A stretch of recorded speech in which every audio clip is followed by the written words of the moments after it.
तो अष्टमी आठमना दिवसे जे आपण यज्ञ करी आ यज्ञમાં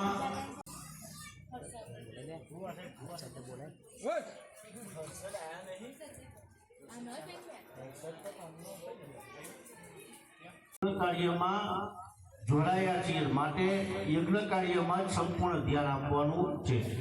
અહીં સ્વયંસેવક પણ ઓછા છે અને બ્રાહ્મણો પણ ઓછા છે। તમારી પાસે બધું વસ્તુ આપવામાં આવી છે। અહીંથી જે રીતે તમને સમજ આંખ અને કાન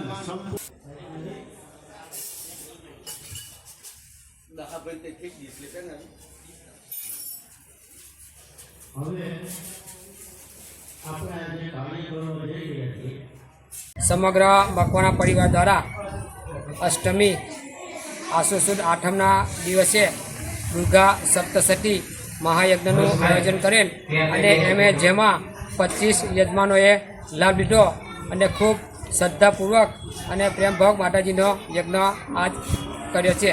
જય અંબે, જય માતાજી।